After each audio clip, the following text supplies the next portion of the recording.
அந்த காட்சி நான் ஒரு ஃபோட்டோ எடுத்தாந்து நான் போஸ்டரில் போட்டிருந்தா இந்நேரம் அந்த படம் ரிலீஸ் ஆகிருக்கும். 2 வருடம் அந்த படம் வந்து கேனில் இருக்குது. அந்த படத்தை பார்த்த ஒரு மனுஷன் வெற்றிமாறன் உட்காந்துருக்கான். அதை பார்த்துட்டு சாயங்காலம் எனக்கு ஒரு மெசேஜ் பண்ணால், இந்த இரவு முழுதும் என்னால் பேச முடியாது, நான் காலையில் பண்ணுறேன் மிஸ்கின் அப்படின்னு சொன்னான்.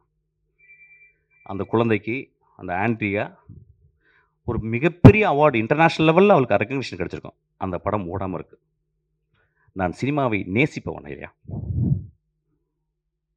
சினிமாவையும் சினிமா மேடையும் சினிமா மனிதர்களையும் நேசித்து கொண்டே இருக்கிறேன். எனக்கு அதை தவிர வேறு வேலையே கிடையாது. நான் ஓனாய் ஆட்டுக்குட்டி பண்ணேன். அது முதல் நாள் ரிலீஸ் ஆக விடலை, உங்களுக்கு தெரியாது. அன்னைக்கு மறுநாள் நைட்டு ரிலீஸ் ஆச்சு. 10 நாளுக்கு அப்புறம் அதை டிவி ரைட்ஸ் வாங்க வந்தாங்க. அப்போ எனக்கு நெருக்கமான மனிதன், ஒரு பெரிய இயக்குனர் என்னை கூட்டு போய் உனக்கு நிறைய காசு வாங்கி தரேன்டான்னு கூட்டு போனார். ஒரு பெரிய ரூமுக்குள்ளே போனான் ஐயா.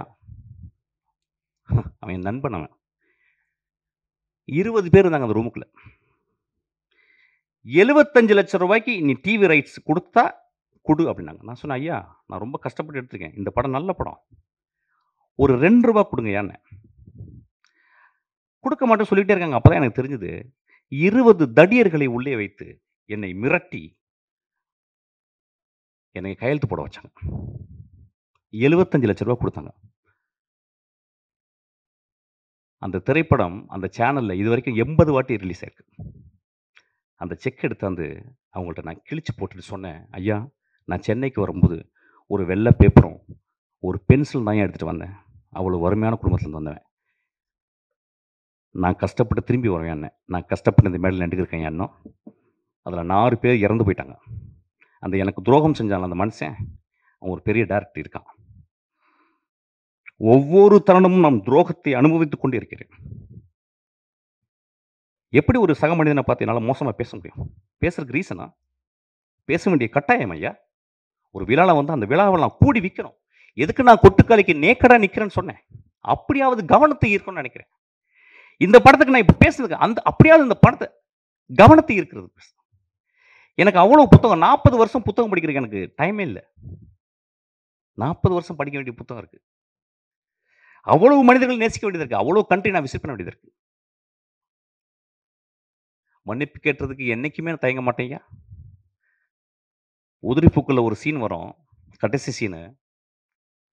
அதில் வந்து அந்த அந்த மோசமான மனிதன், அந்த ஈவில், அவன் கடைசியில் சொல்லுவான் அந்த ஊர் மக்களை பார்த்து. ஊர் மக்கள் சொல்லுவாங்க, நீ சாவிடாம்பாங்க. அவன் சொல்லுவான், எனக்கு ரொம்ப வருத்தம், இவ்வளோ நாள் கெட்டவனாக இருந்தேன், உங்களுக்கு நான் வந்து எல்லாரையும் கெட்டவனாக்கிட்டேன், அது ரொம்ப வருத்தமாக இருக்கேன். நண்பர்களே, நான் உங்கள் முன் மண்டியிட்டு மன்னிப்பு கேட்டு உங்களை எல்லாரும் நான் கடவுளாக்குகிறேன். நன்றி. Thank you so much sir. Soul stirring movies போல் அது வந்து ஒரு soul stirring speech, and thank you. அடுத்ததாக நான் ஏற்கனவே சொன்ன மாதிரி ஆர் வெரி ஓன் அப்படி தான் அவங்கள சொல்லணும்னு ஆசைப்படுவேன்.